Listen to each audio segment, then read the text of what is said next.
I'm calling the JRIB to order. Um, First order of business is the minutes. Anybody have any comments on the minutes?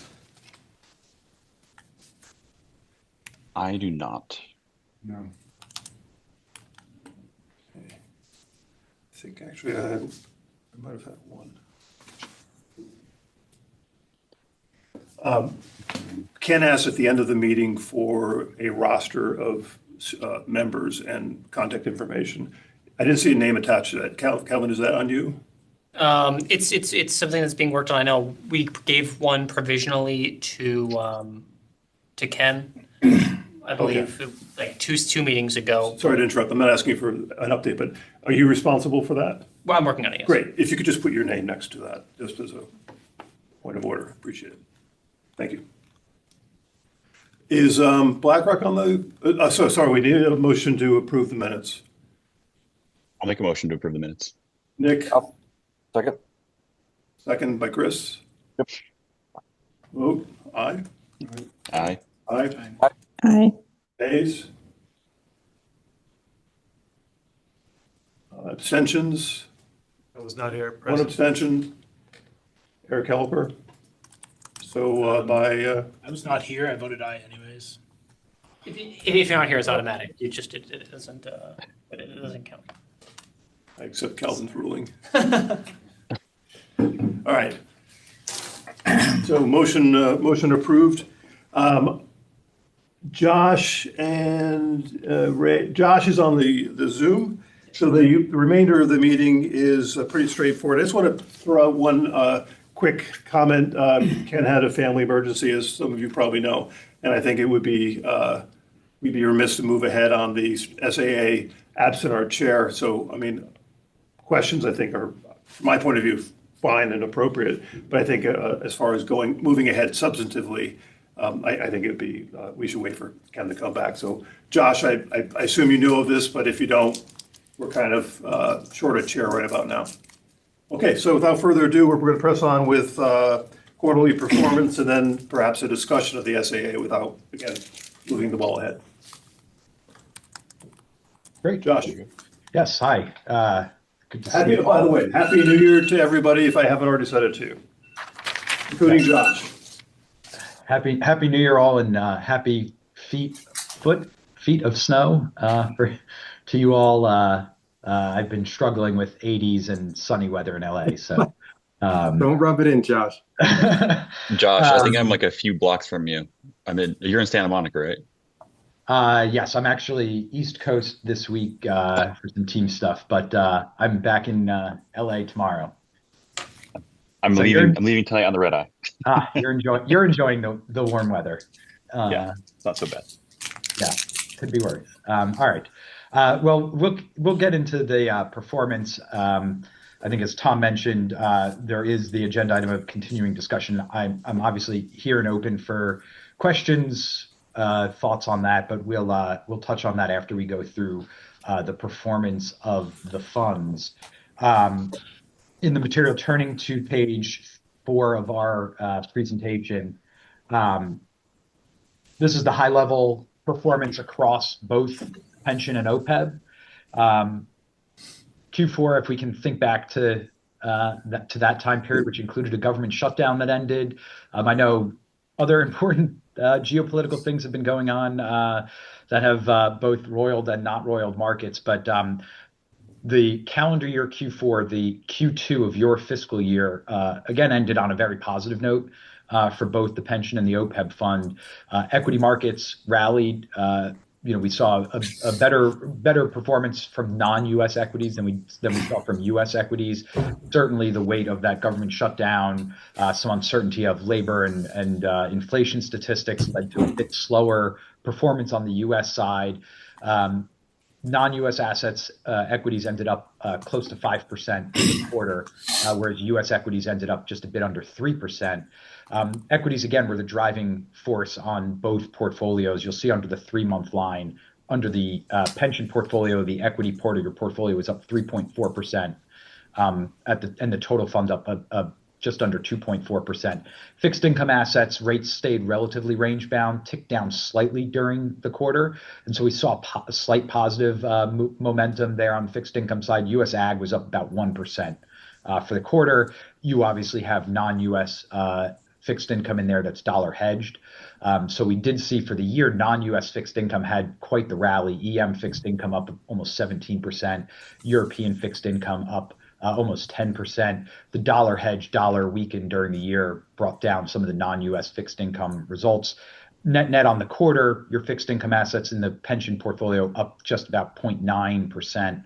On the fiscal year to date, that's 2.5%, and on a calendar year basis, almost 6% from the passive ag portfolio is a nice result to see when your target is 6.9. From a fiscal year. Josh, I'm sorry to interrupt. Are you able to throw the deck up, or because I've reviewed it, but I are you able to kind of throw it up so I can? I can share, or Calvin, I'm not sure if you can share. Is there a ability to share your screen? If there's not, I don't mean to interject, but it would be helpful. Yes. Thank you. Oh, there it is. Never mind. Okay. Okay. So again, the portfolio performance for the pension up, 2.4 for the quarter. Fiscal year to date, so that's July 1 to 12/31, 7.6%. So already in excess of that 6.9 target. And on the OPEB, 3-month performance of 2.65, fiscal year performance of over 9%. Again, driven a lot by the equity performance in both portfolios. And again, the OPEB tends to outperform when equities rally relative to the pension, because you have a 10% higher allocation to equities in the OPEB than you do in the pension portfolio. Again, the private market assets dragged a little bit relative to the public market portion of the portfolio. The private equity and private real estate pieces up kind of 1.5% to 2%. A little bit better private equity performance. We'll go into this in detail on the exact funds, but the newer vintages, your HarborVest 2021, 2, and 3 vintages outperformed the more legacy assets. And we'll talk a little bit about, we had a bunch of capital calls that we had to make this quarter in both the pension and the OPEB on those funds. But again, strong performance on the OPEB PE, up almost 8% fiscal year to date, 15.5 on a 1-year basis, which is a nice recovery after a couple of slower years on the private equity side of the overall portfolio. So really strong performance, markets driven a lot by positive economic news, softer kind of Fed policy, a bit more dovish tilts in central banks, softer inflation, strong growth, right? Q3 GDP in the US ended up printing at 4.4% annualized. So kind of an acceleration of growth, very optimistic in risk assets and equity markets especially. So we saw that continued. And we have seen that continue into January, which I'll touch on when I go through each of the portfolios. But I'll just pause there. Is there any specific questions about the markets, about the portfolios themselves before we dive specifically into the pension and then the OPEB? Josh, Eric here. Just one quick question. I know you mentioned capital calls. Did you get the cash infusion from the town of Fairfield on either the OPEB or the pension trust yet for this fiscal year? Yes, those came in July. So we got, I'll have to double check the exact number, but it was about 15-ish or 13 or 15 million on the pension, and that was invested in July. I'll have to double check on the OPEB. I don't know if we actually received the money into the BlackRock account, or if it might just be at Wilmington and your custodian. I don't recall cash coming into the OPEB, but I can double check. Thank you very much. Yeah, this is Tom Harris. The funds did go out in July for both. Yeah. Josh, could you, maybe this is a stupid question, could you refresh my memory what exactly the alts proxy is invested in? Yeah, so the alts proxy is just global equities. The idea behind it is you haven't fully deployed all of your private equity. Yep. So it's meant to represent kind of an exposure of private public equities. It's much smaller on the pension fund, as you have those legacy assets where we expect to receive distributions. And I'll talk about that. We received about 2 million in distributions this quarter. And so we're using that, as we kind of stay at that target 10 or so percent on the private equity, we pay down that alts proxy to make those capital calls. I get the mechanics. I'm just curious about the actual composition of the alts proxy. So Yeah, it's global. So it's public, includes public, largely public markets. It is all public market index. So on the pension fund, it is just a global equity index fund, and on the OPEB, it is the same 2 equity ETFs that you have in the equity portion of the liquid portfolio. The idea is we'll use those funds to fund up the private equity. Right now, you have a 10% target on the OPEB.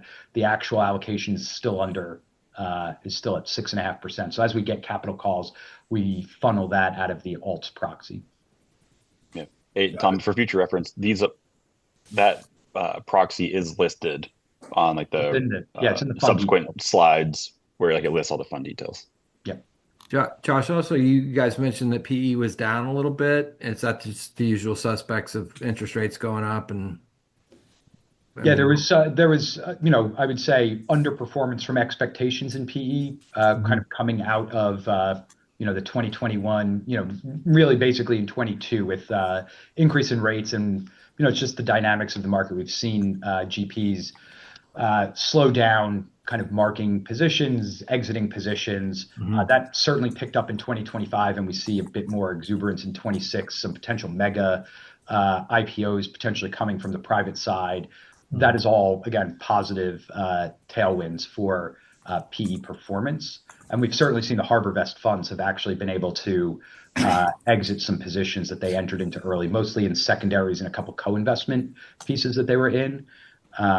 But that's been, a big part of the PE market, I'd say, for the last 2 or 3 years. There's been hotness in the secondaries sale market. And so the legacy assets aren't exiting, but your HarborVest portfolio is more of a fund of fund. So they're able to kind of exit a little bit. So they're seeing some positive marks. How did they effectuate the exits from the co-invests? Whether they find a buyer to take on the investment that they've invested. I'll have to look. I can pull a specific example from over the summer. They exited one of their co-invests, which was don't quote me on the exact industry, but it was like a life sciences company that they were able to sell off to a bigger company who was buying the position that they had. So they buy a small company. All of the LPs in that HarborVest fund, also are co-investors in that singular company, and then they find a bigger company to come buy that company, and then they exit it. Yeah, no, I'm familiar with the mechanics, and thanks for that example. I was just kind of curious, where they're seeing that liquidity. Yeah.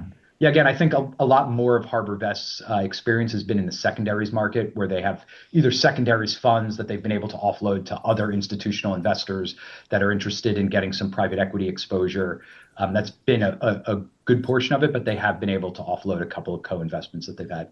There are deals. 2025 was certainly an uptick in deal space across the private equity landscape. It's not like nothing has been happening, but you saw a big dip in activity in 2022, which is why longer term, a couple slides later, we have the longer term history. Your PE performance over a 3-year period is much more depressed than it was over the last year.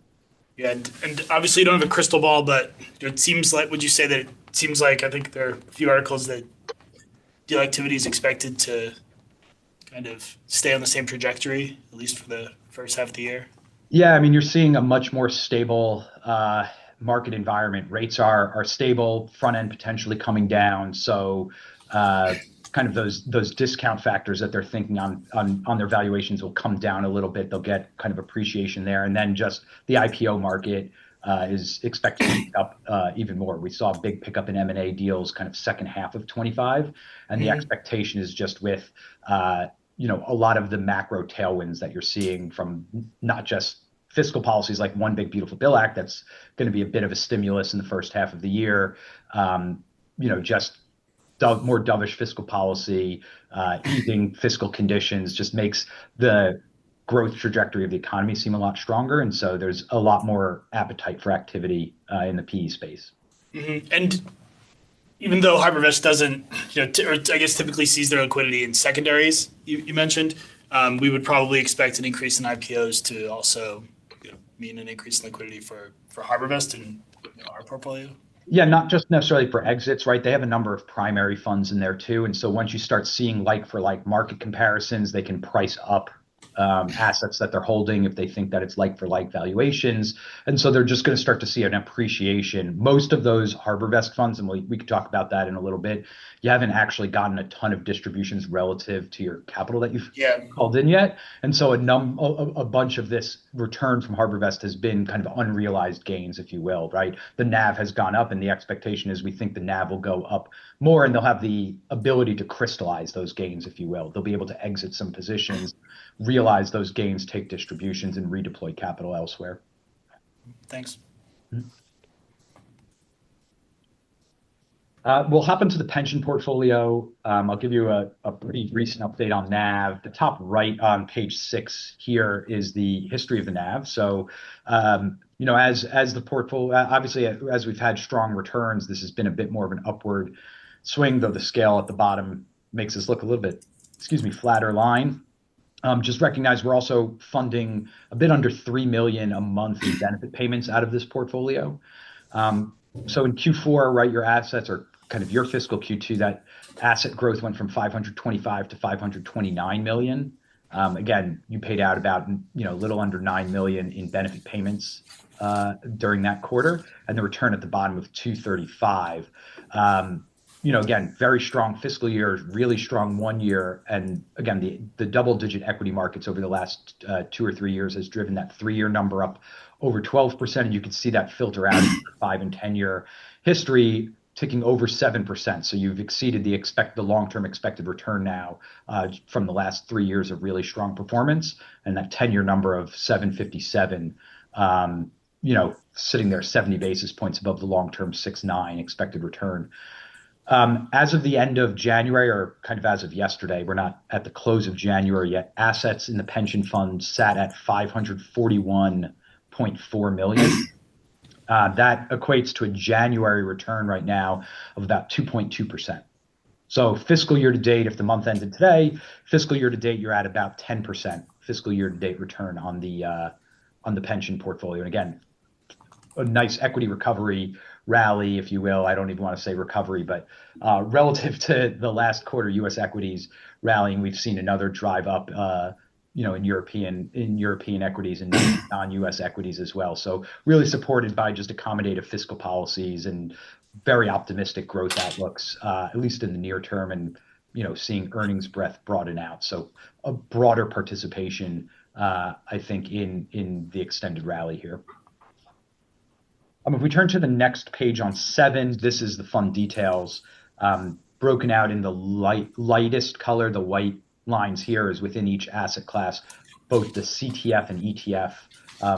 For those that are maybe less familiar with this, the liquid portfolio is implemented entirely passively. We use a blend of BlackRock collective trust funds and BlackRock ETFs, the iShares ETFs here. The mix is 75% in the collective funds, 25% in the ETF vehicles. The performances are broadly similar. They have broadly similar asset class exposures. And again, your active return is really a tracking error here, should be pretty close to zero. I will point out, you'll see on the 3-month number here, take the iShares Total International Stock ETF has an underperformance of 30 basis points. This is more to do, we're showing price returns here. The ETF trades until close. So there was an early close in the stock market on December 31st there. But you're benchmarking against international indexes that closed at various different times. You see this correct itself at the open on January 2nd. So you close this quarter with this negative tracking error, and you see this on both the iShares. You also see it a little bit on the fixed income, where Bloomberg cuts their index data on the US Ag, for example, at 1, but trading on some of these funds extends until 2. And so there's a bit of a mismatch on this benchmark timing that's unfortunately can't make Bloomberg change their ways. As powerful as we might think we want to be and tell Bloomberg what to do, they cut their indexes when they cut their indexes. Again, we'll see that flip back at the beginning of January, and at the January 31st performance, there'll be likely a slight positive alpha or active return here, kind of offsetting. But ultimately, these funds should trade and track pretty close to the benchmarks. And you can see that at the top green line, the liquid portfolio performance on the fiscal year to date. And the inception to date is BlackRock inception about 18 months ago is pretty much online with the performance of the portfolio. And so again, the driver of the total portfolio, both quarter and fiscal year to date, driven significantly by your equities. This is just a bit more granular detail. As you can see on the 3-month basis, the difference between US and non-US equities, US at 2.4, non-US at 4.8. Even on the fiscal year and the calendar year basis, it was a slightly better year for non-US equity assets, driven in part at the beginning of the calendar year from valuation difference. Investors piled into Europe and Japan at the beginning of 2025, and then we saw that a little bit towards the end of the year, at the end of 2025, and then again we've seen it a little bit in January with some kerfuffle over Greenland and Davos and the reintroduction of the sell US trade that's very short-lived or expected to be pretty short-lived here. Are there specific questions on the liquid portfolio before I jump over to the next page on the holdings, which is your alternatives portfolio? So on the next page, the alternatives portfolio,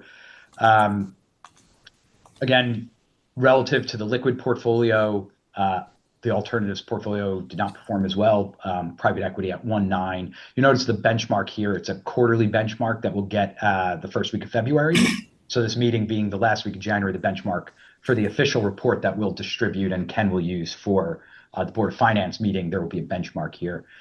On the private equity asset side, you see a nice tick up from September to December of 53.7 to 56.9 million. As I mentioned, we made about $4.25 million of capital calls to the HarborVest funds. We received about $2 million of distributions. About $1 million of that was from the Mesirow funds, and the remainder was from Lexington, and then there was a HarborVest slight distribution that offset some of the capital call. But ultimately, $4 million kind of reintroduced, and you'll notice at the way bottom that alternatives cash. At the end of the quarter, September, we sat on about $1.5 million. We had received some sizable distributions from Mesirow and Lexington on September 29th. So we invested those back into the liquid portfolio on October. I'll have to look at the date, but the first trading day in October, I think it was October 2nd or 3rd. We then took the remainder of the distributions as they came through. We received distributions at the end of November, right before Thanksgiving, and then again at the end of December, and we reinvested that distribution cash back into the liquid portfolio. So what you'll notice is the alternatives proxy line there at the beginning of the quarter was 9.2 million, is down to 5.8 million despite a nice 3% return, and it's because we funded 3.5 million of the capital calls out of this alternatives proxy in the middle of December. So the mechanics here, I hope that was pretty clear of what happened. We received distributions. We tend to take those distributions, reinvest in the liquid portfolio. And when we get a capital call, we pay down out of this alternatives proxy, which you can see the fund underneath is just an ACWI equity index fund.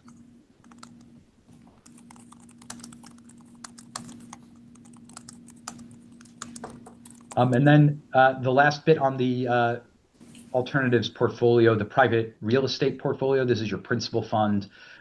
There was a question in advance, and I apologize. I don't know exactly who's in the room, but if George is in the room, he had said, George, you had sent some questions about performance of the principal fund relative to the NCREIF index, kind of your standard core real estate index. The fund itself has done fairly well.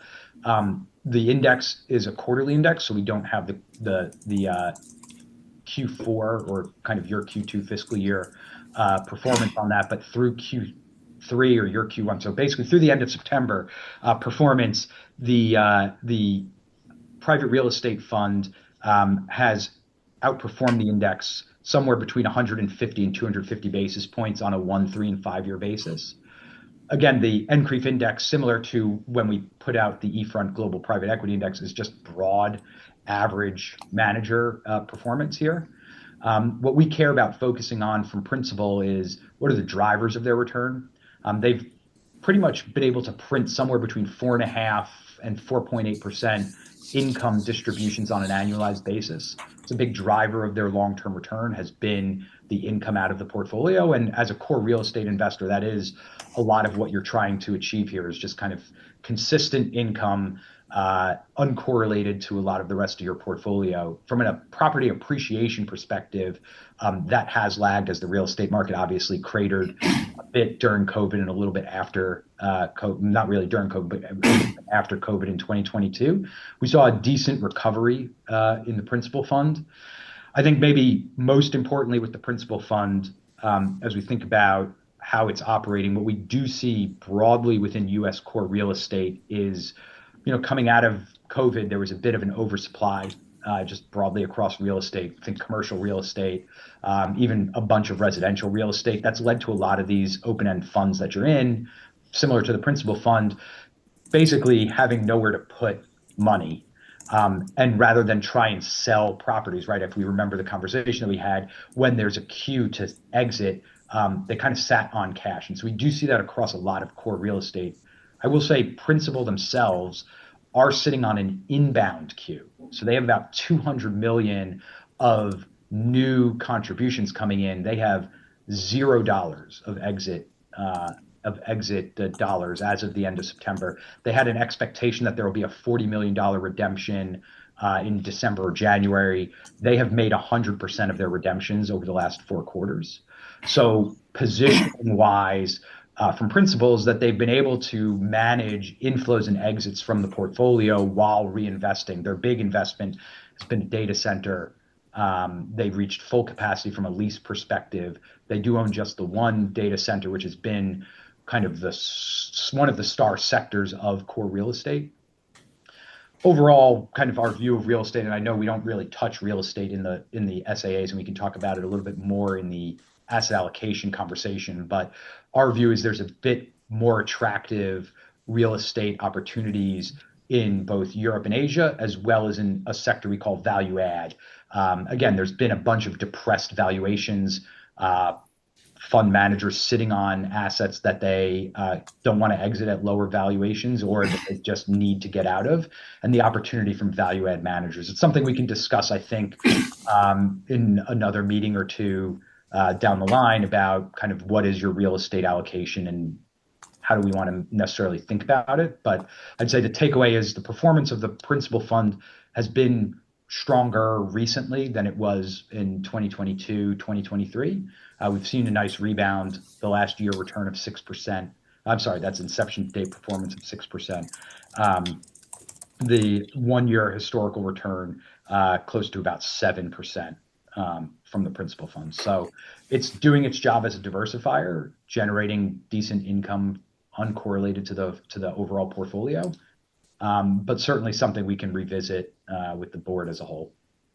Hey, Josh, has the Principal Fund gated redemptions ever? I guess.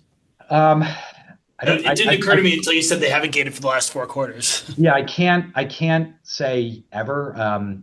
But if you recall, we had the Principal team in maybe about 15 months ago, and they did mention about having this queue of exits that they were not necessarily giving all of the money back because they didn't want to sell properties. It does seem that they were able to juggle their cash flow and their investments. Certainly, they had a couple of properties in this data center that they were looking to engage and use their cash flow as a way to enhance returns and didn't want to exit any other properties that they had, but they've been able to redeem all of the exits requests. Now, mind you, some of these exit requests have been pretty small. I think one of the quarters was 8 million and another quarter was about 20 million.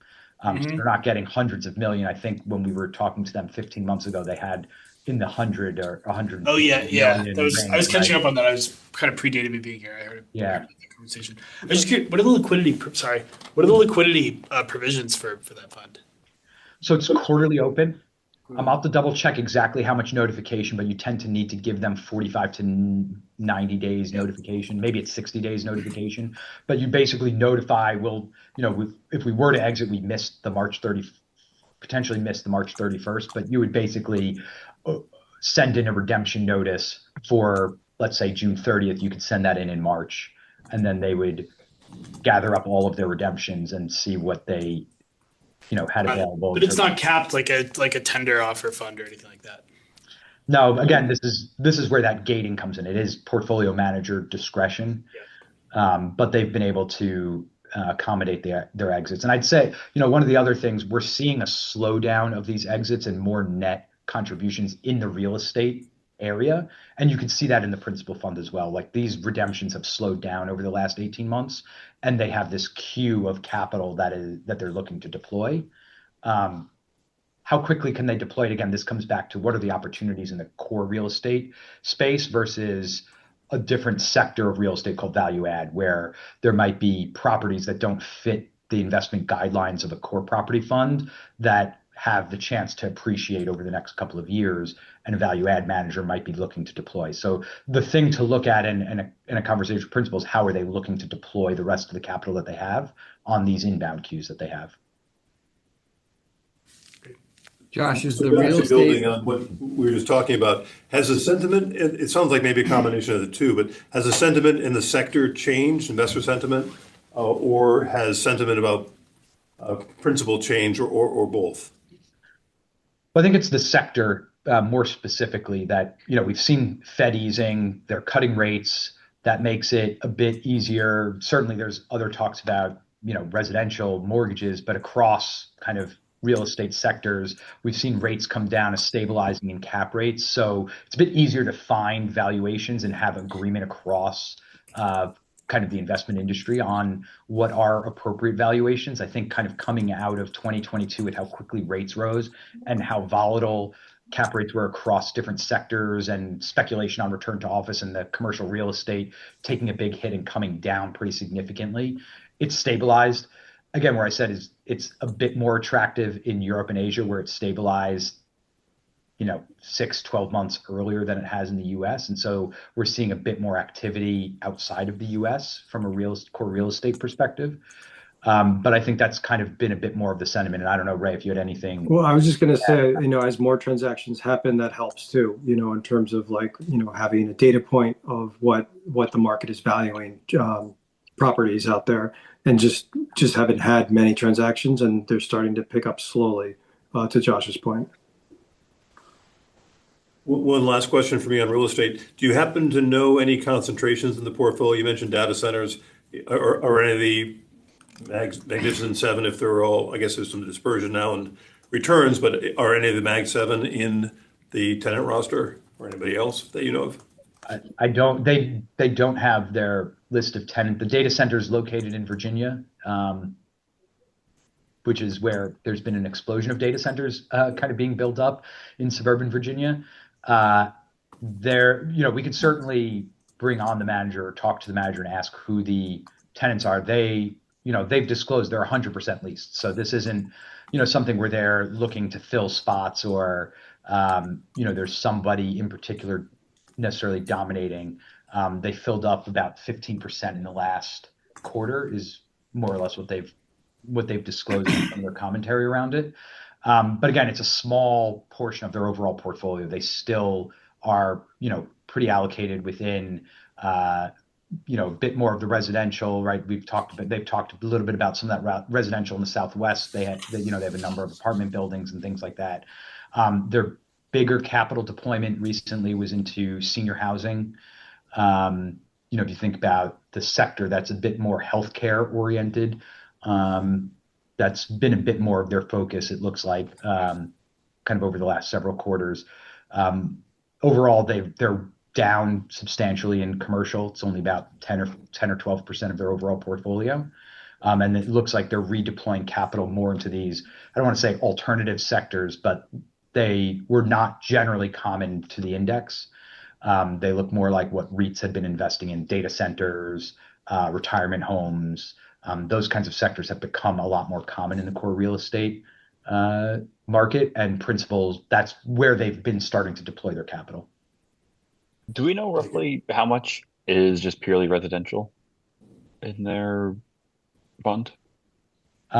Yes, as of 9:30, I have some stats. It says 30% or so was residential. Got it. And then, it's just something that's been talked about by the current administration of, blocking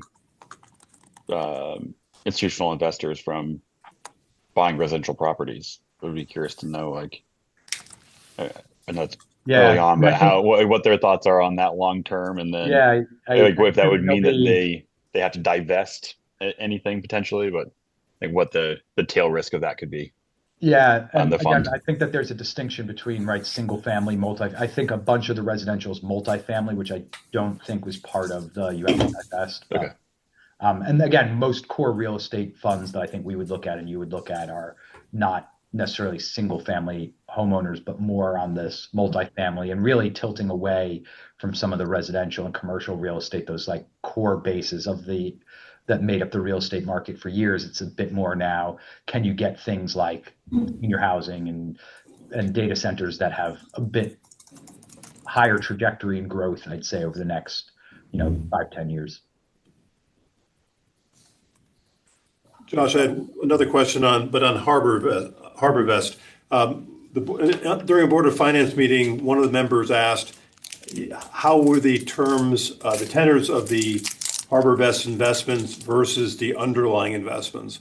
And I gather, and it's a little fuzzy at this point, but she commented that the tenor of the HarborVest commitment was very long relative to the typical PE terms of the underlying. Do you have any insights into that? Not sure I totally follow. I can. Saying that I can dig funds with longer investment horizon than the underlying funds. Correct. Yeah, what Joe just said. So as in, like, if they have a primary fund that has a 12-year life, but they entered into it at year 7, is that maybe that like your HarborVest 2021 fund has a 12-year lifespan with 2 potential add-on years at the end. That's pretty standard lifespan of these PE vehicles. All of them have about the same. I'd say, you're seeing this happen now, right? Lexington 2 fund is a 2010 vintage. So you're nearing the 12-year plus 3-year extensions that they have on their plate. It's down to 50,000 in terms of NAV versus initial commitment on Lexington 2 of almost 5 million or of 5 million. So, well, the PE fund is typically 10 years, right? Yeah, I think that actually is coming back to me. That was the concern. So basically, if you had 12 plus 3, it's 15, and if PE fund is 10, her question was, why is the fund to fund so much longer? And I'm not sure there has to be a rule, but I just wondered if you have a quick, pithy response to that question if it ever comes up again. And it sounds like you just answered it. Yeah, I think the funds world 12 plus 3 is kind of a standard. Yeah. The standard is kind of the 12-year lifespan, and then there's usually GP options to extend it for a couple of years. And then, we've certainly seen in individual funds, these 10-year life funds, GPs just creating continuation vehicles that are extending the life of these, 10 or 12-year standard, just regular PE fund that these fund of funds would invest in. So I think, I think that, the HarborVest are pretty standard for the type of investment that you're in. And, I don't see any issues with that. I think basically I speculated that the fund of funds tenors were longer than the investments in the fund, but I wasn't sure. And I think we've confirmed that that's the answer. Is that right, Josh? I'll have to look at what some of the underlying funds are. Some underlying funds are probably similar lifespan. Again, they're expecting not to hold some of these funds for the entire lifespan as well. Especially they have a bunch of secondary funds that they'll look to move, and even some of the primaries they can look to move in secondary sales to begin with. So they're just going to probably be looking at, especially with the HarborVest funds that have access to primaries, secondaries, and co-investment all in one. It's going to be a balancing act over time, right? Secondaries has been where a lot of institutional money has been moving over the last year or two. And they'll just want to make sure that they're balancing out their investments and not be too over concentrated to one sector. Or if there's a vintage year that looks great, maybe 2026 is going to be a great vintage year, they might try and find more primary funds that are this vintage year, and they'll have to shuffle around, call more capital whenever they find those investments. So it's a bit more of they'll be trying to manage diversification at kind of sector, tenor, sub-asset class type. And that's one of the benefits of the fund of funds is the manager, the GP, is doing that kind of for the whole fund rather than trying to line up under your portfolio 30 different line items to try and balance out your exposures. HarborVest is kind of balancing that out within the fund itself. What's the average number of holdings in each of these fund of funds? And I guess I'm talking about the ones that are, they hold funds, not primary. I'm not on the granular, investment level. Like how many funds would one of these be invested in? Also double check the HarborVest ones. Off the top of my head, I don't have kind of their total holdings or the average across these funds. I was just curious. I mean, I don't want to create too much work, but maybe it would be helpful for us to get like a holdings report that had the investment period for each fund or each holding, I guess, within each fund. I'd agree with Joe. This question has come up at least twice in my experience at the Board of Finance, and I've answered it haltingly and without being an authority. So I think having a little bit more information on this point would be helpful. Yeah, we should. I expect we'll get the 12/31 HarborVest statements probably in. I can't tell you exactly. We'll get the HarborVest statements. They tend to be delayed, but when we get the HarborVest statements at 12/31, they'll usually do a nice annual summary of holdings and underlying funds, and we can do some type of summary around the 3 HarborVest funds. And bring that to everyone. Thank you.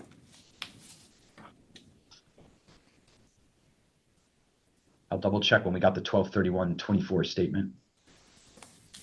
I mean, stale is probably fine too, right? Was that? Stale information is probably fine too, right? Yeah, I think it just it's just at a principles level that the question is operating. It's not really specific unless things change a lot, which I suspect they don't. No, I mean, there was a decent capital call for all 3 funds in December. So they'll deployed some investments towards the end of 2025 that, but we can look. I should have the 9/30 statement. So we should be able to use that at a minimum. Great, thank you. Quickly, next, page 9. This is the historical performance. We've talked a lot about 3-month fiscal year to date, kind of 1 year, covered a lot of your experience while with BlackRock, but this covers the long-term experience. And again, you can see the 1-year recovery on the private equity at the bottom has bumped up that 3-year number, which had hovered kind of close to 3-4% in prior quarters. But again, looking comparatively to public market equities, right, this has been one of the stories of investors, institutional investors, just as a whole, who've had private equity in their portfolio. But longer term, we've seen really strong performance from your private equity portfolio, looking 5-10 years in history at 15-16%, going back in time. And again, top line in yellow there or gold, your total portfolio historical, really strong performance, 1-3, and then the 5 and 10 exceeding that long-term actuarial rate of return of 6-9.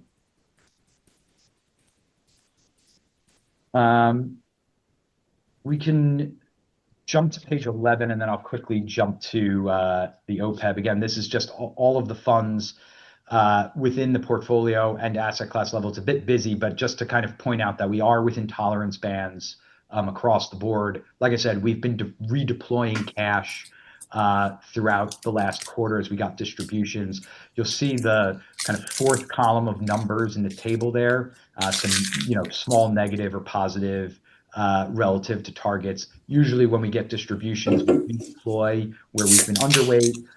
We balance out how we raise capital for your monthly benefits as well, whether we're pulling from cash in the portfolio or as we redeploy and true up here. So we're in control of making sure that you're staying aligned, and we tend to rebalance this. We're not doing full sell trades here. We're not trying to trade the whole portfolio as we raise cash, but we do rebalance a little bit and strategically pick from different assets where we're underweight or overweight as we raise cash if we don't have the cash on hand to pay the benefits. So you notice at the end of December, there's $1.5 million If we need to raise $2.75 million, we'll take another $1 million out of the portfolio, generally where we're a little overweight. So you'll see some of the ETFs on the equity side, on the US side, or CTFs on the fixed income side. That's where we'll raise capital to get us back in balance a little bit. It's just a bit more of the mechanics. And then we'll jump quickly into the OPEB. It'll be a similar story, but maybe I'll give you more of the where we are today. So again, the NAV on the OPEB fund up from the beginning of the quarter at 108.9 to 111.8 at the end of December. That is aligned with the 2.65% quarterly return. Really strong historic returns. Your 5 and 10 year up at 8.8 and 9.3. Again, versus your 6.9 actuarial returns. So really exceeding the long-term assumptions here. As of yesterday close, the OPEB fund had 115.2 million. That's about a January return of 3%.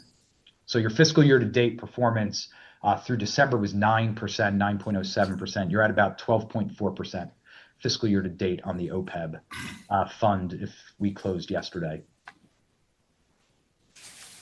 And then, again, same story holds on the performance of equities versus fixed income.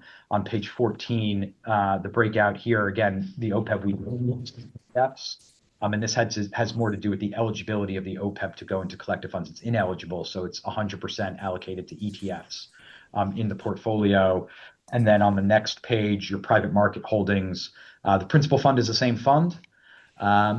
And on the private equity side, your Harbor Vests are also the same Harbor Vest funds. We made 800,000 in capital calls for the Harbor Vest fund. We received a small distribution from the Harbor Vest 21 at the same time as a capital call. So we ended up net making about 650,000 out of the alts proxy portfolio to fund the capital call. So you'll see, even though a nice 3% return on the alts proxy, the NAV dropped from 7.7 to 7.2.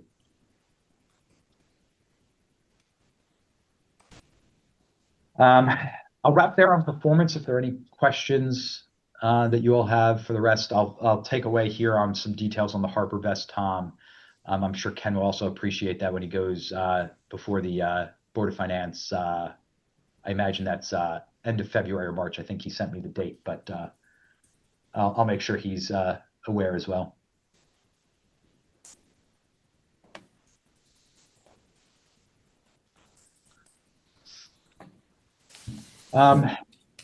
There's no questions.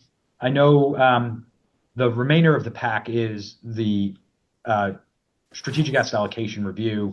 We've seen these materials. We've included in the pension section all of the option D information, which was a portfolio that included significantly more private markets, diversified from the private equity and real estate to include infrastructure and private credit. I'd say, as we think about this, and I know that a decision is considered tabled until Ken is back with us next month. But as part of this ongoing process, once a decision is made, we have a couple of other items, from a governance perspective. So, my team, we've been working on a documentation memo that when we, make a decision, or maybe in the lead up to February's meeting, we'll share a draft of this memo to kind of solidify what was the governance process, like what did we do as a group to get comfortable with asset allocation, asset liability studies, the fund's historic performance, as well as what was the process of going through all of these slides that we have here and some of the key takeaways that we have.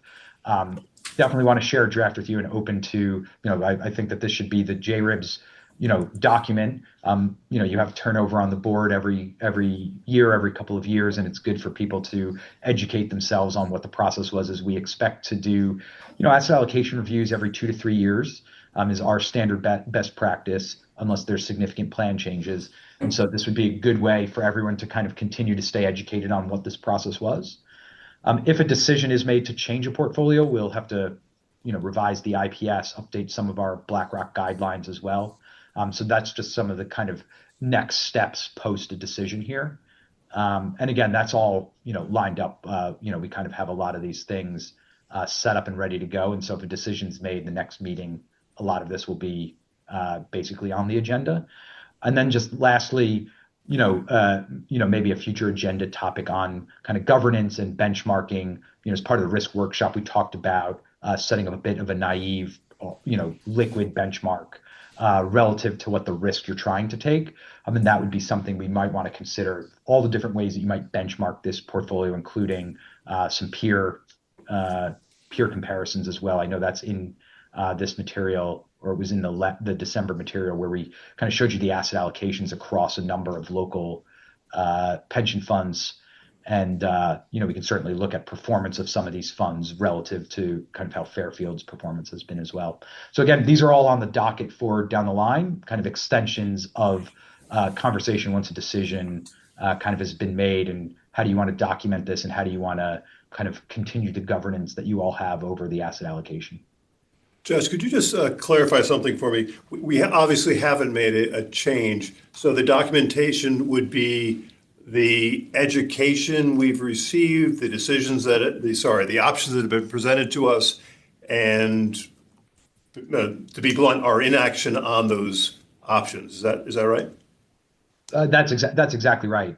If you all remember, we did historic return analysis, what drove fund performance, what maybe you liked or didn't like about what had been going on. We did that risk workshop.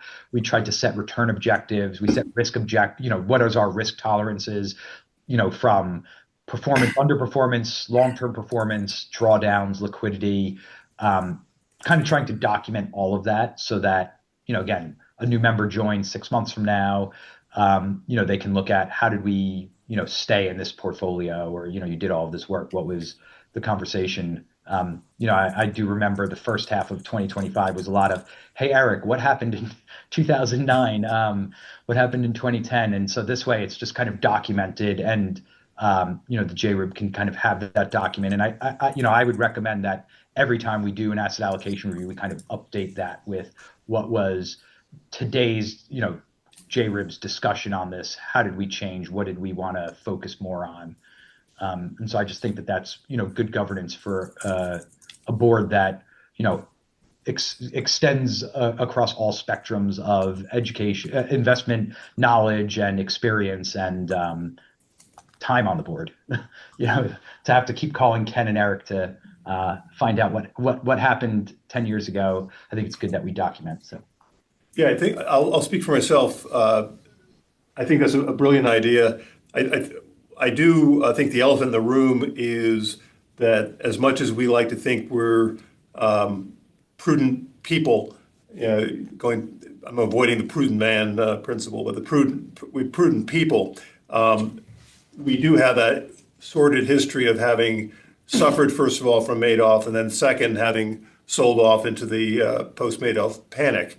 And I still don't fully understand what we did. If you ask me a question, I could probably stumble through some guesses, but I'm not sure. So I think actually articulating that is helpful. And the reason I say that is the Board of Finance has asked, not that we're beholden to them, but we do owe them answers, why we're in fixed income, high-grade fixed income to the extent we are.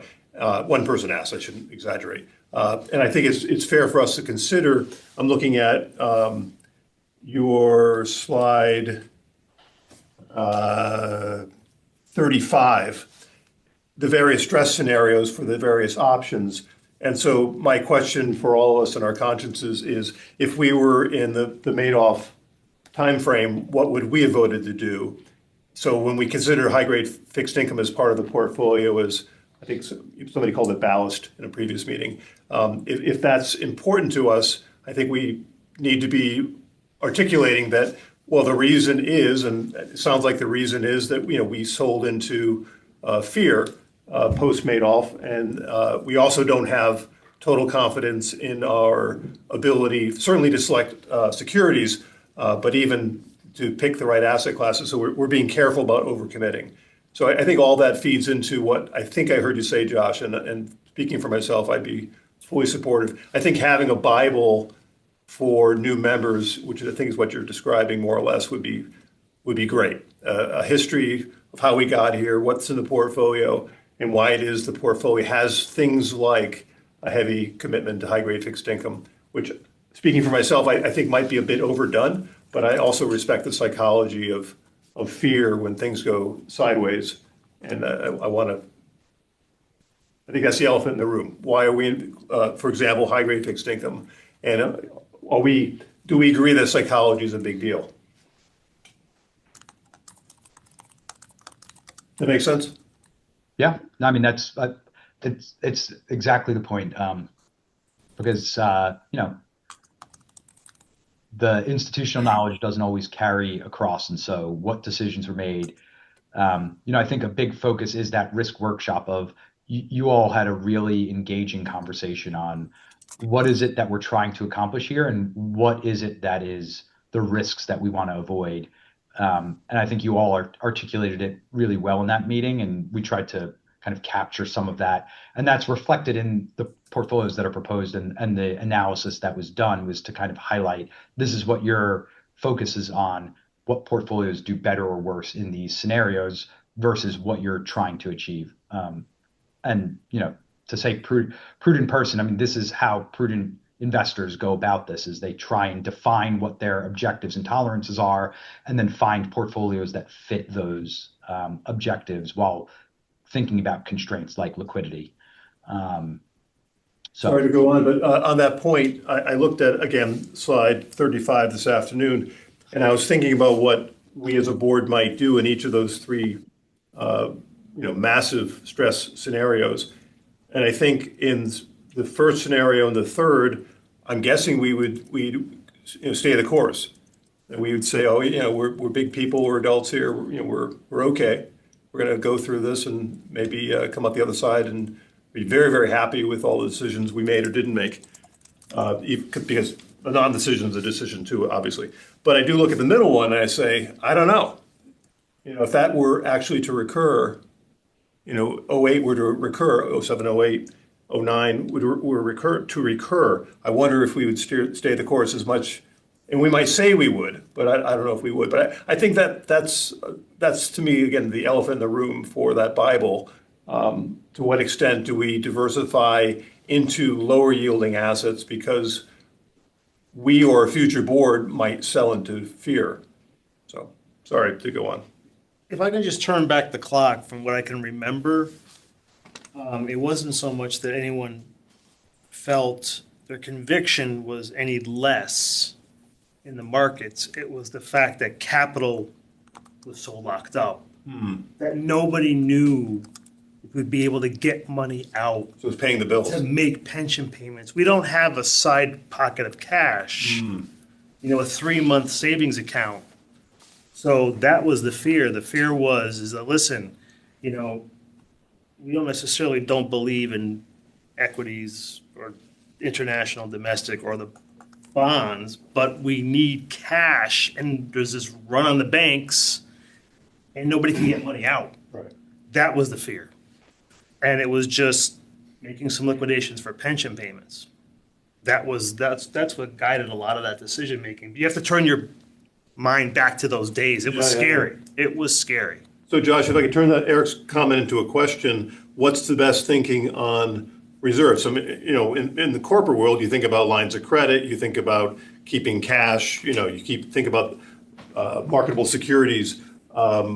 Given what, the latest thinking, academic thinking, what our peer towns and cities are doing, maybe a question, maybe not to be answered right now, but at the next meeting is, what's the best thinking about liquidity management? So, we current assets in an accounting statement.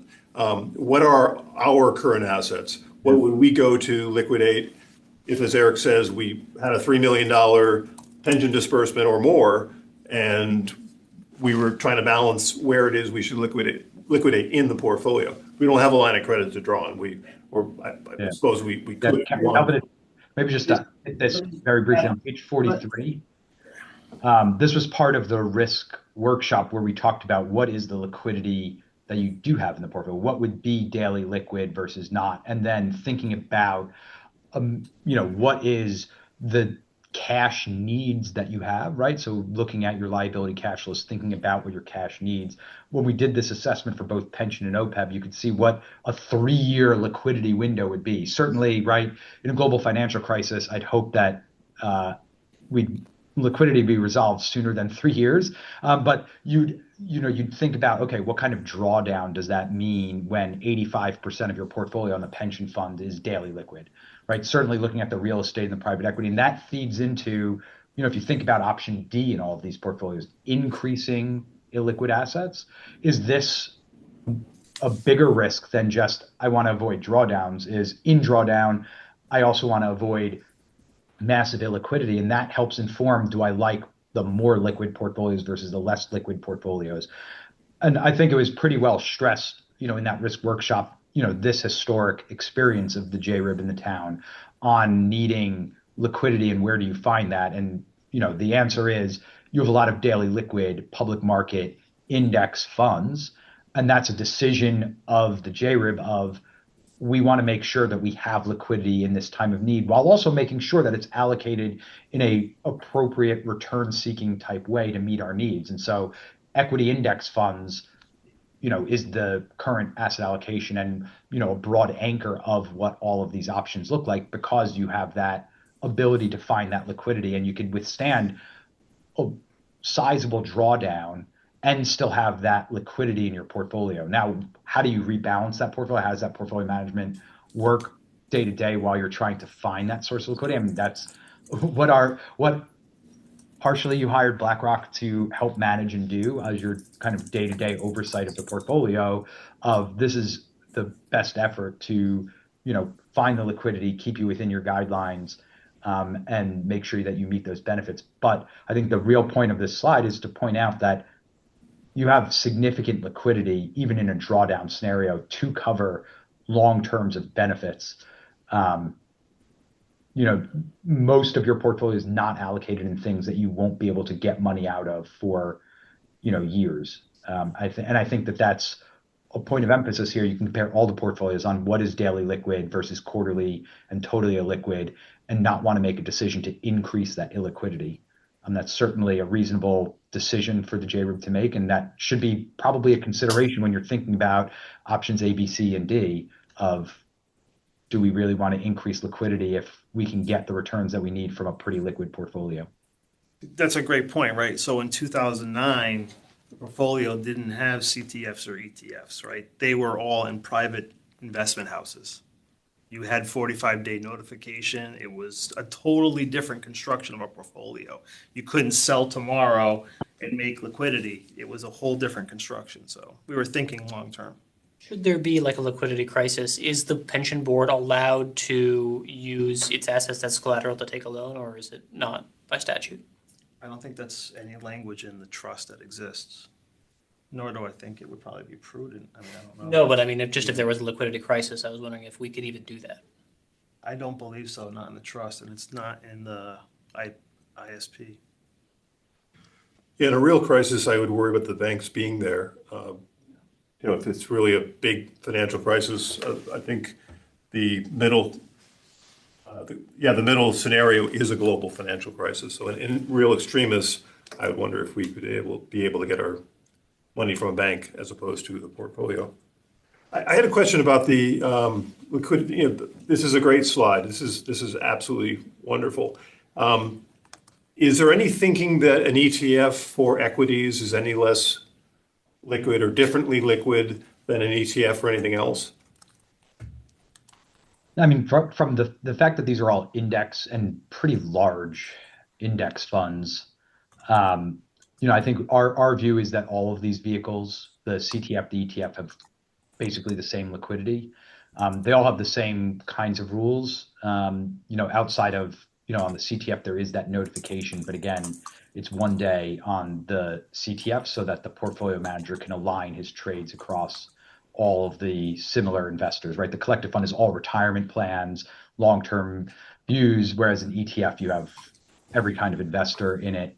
But again, like your the US equity fund CTF is like a $10 or $20 billion fund.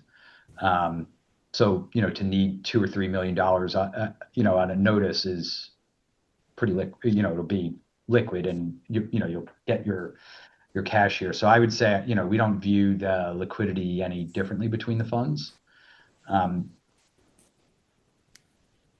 But part of, if you remember, part of our discussion about 3 months after we onboarded with Carolyn was to add the ETF. Specifically, if that was the desire to liquidate, we could just liquidate ETFs if that was the desire. So, again, we view all of this as daily liquid, all of your liquid portfolio as daily liquid.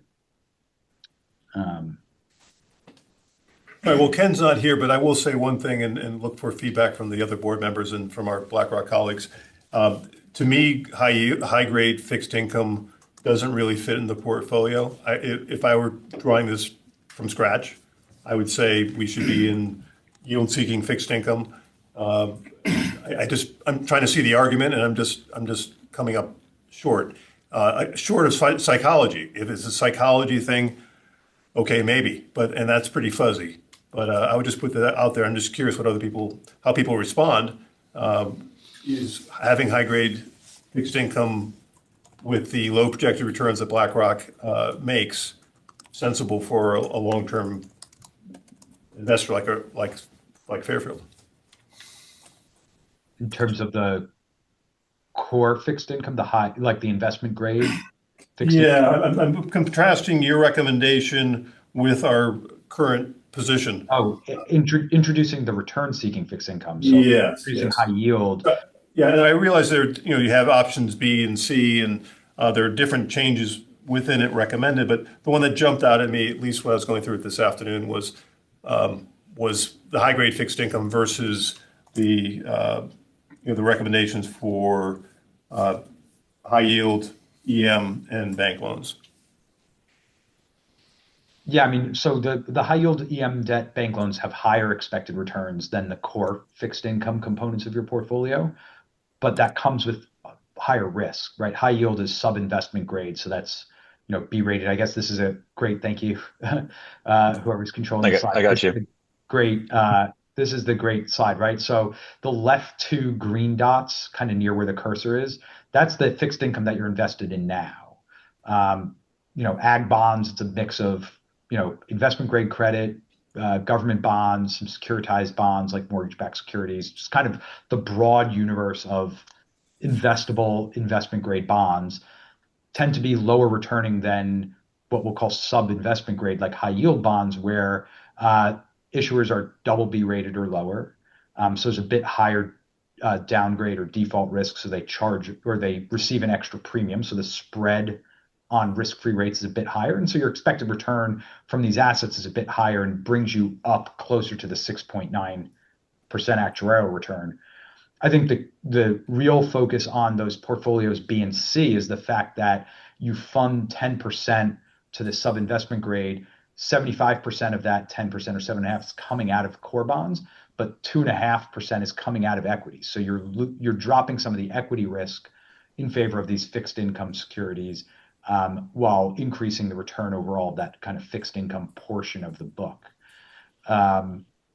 That's really the rationale behind these. There's diversification, right? Your global fixed income doesn't necessarily have emerging market debt focus, and so our kind of near to midterm outlook across emerging markets is that they've kind of controlled inflation. Central banks have been cutting rates, and there's a bit more attractive yield that you get from some of these emerging market bonds.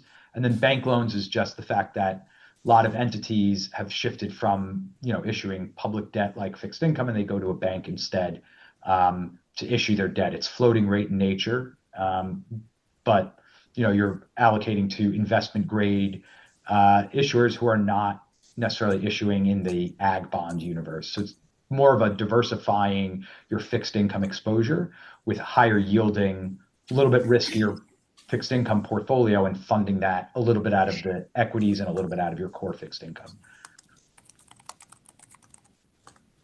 Yeah, and I'm just putting out there that I agree with what you just said, and just looking for thoughts from the board and from you guys on that point. If we're looking to the ETFs and CTFs for liquidity and we feel comfortable that we're there, do we need the core fixed income rather than the risk-seeking fixed income for some other reason. I thought it was psychological, think you're but, right. but I think I'm being corrected. I think Eric's experience was not what I thought it was, which bolsters your point, Josh, to having a Bible would be good, because I walked into this thinking something different than what Eric just said. It'll say we're not recommending exiting the core fixed income. That tends to also be an anchor from all of these portfolios. There's, less drawdown risk. So in a global financial crisis, you'll see more drawdown from U.S. high yield than you would from U.S. ag. And the ag bond exposures also house where your kind of treasury bonds. So, in a flight to safety type environment, if you think back to the global financial crisis, treasury rates came way down. So those assets appreciated. We might be in a different environment now where the U.S. government might not be the safest bet, but that has been the case for a long time. When there's risk in the markets and you see the VIX spike and you see risk spike, there tends to be this flight to safety to things like government bonds, and that's what you would get in your core fixed income portfolio as well. It is lower yielding than this return-seeking fixed income, but at today's rates, you're still getting a decent coupon clip from the core fixed income part of the portfolio. Yeah.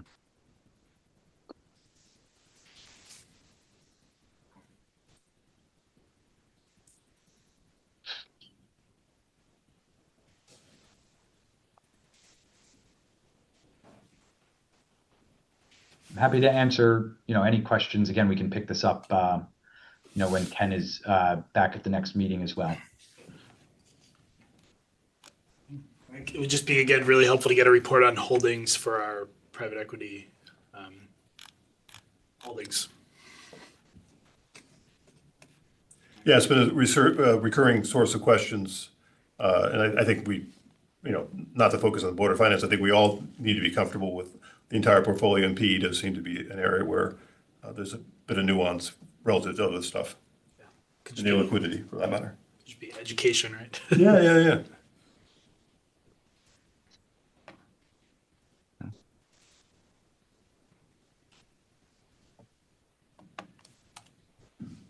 Okay, well, I'm hearing a lot of silence. Yeah. Maybe we've exhausted the agenda. Anything else we should be thinking about? Josh, I think you're keeper of the BlackRock portion of this. Ray, any comments on any final comments? I actually would love to hear a little bit more, maybe just on the I'm calling it the Bible, but whatever. What are you calling it?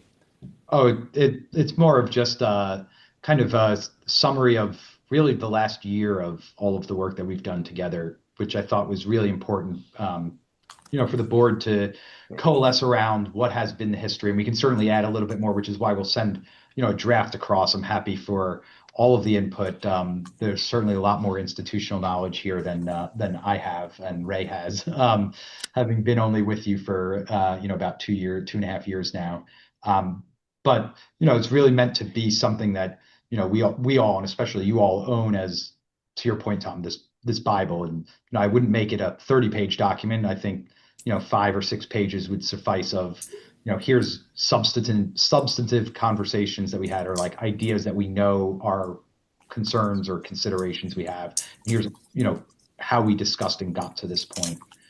And then we can in the future you can keep building on that. If the next asset allocation review is in 2027, there'll be the kind of 2027 chapter to it, if you will. Yeah, I think it's actually good governance, but it's also good just to document as you're learning what you're doing, and as a group all together, the decisions you're making then and how they're impacting the portfolio.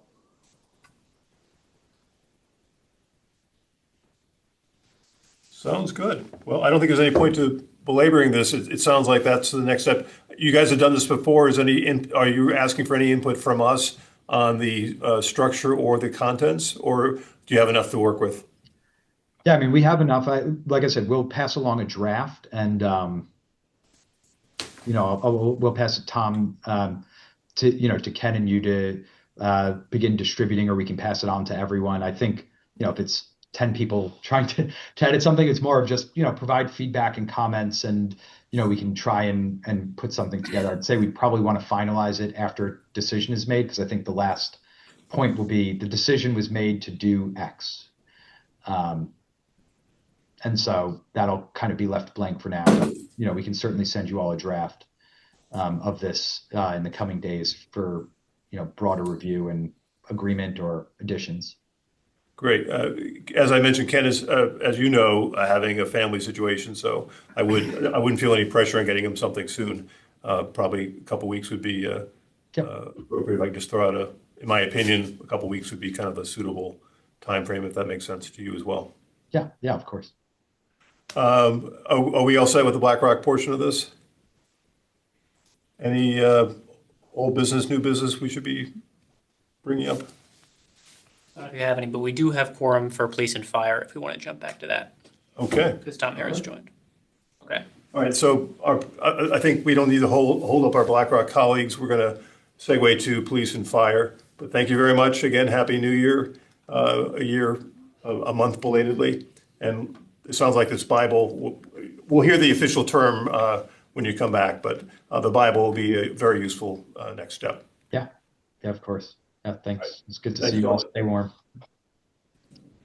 What are we gonna do? I'll make a motion to adjourn the meeting. Motion to adjourn, second. Eric Caliper, I'll Eric second. Caliper. All in favor? Aye. Aye. I think that was unanimous. All right. All right. Over to police.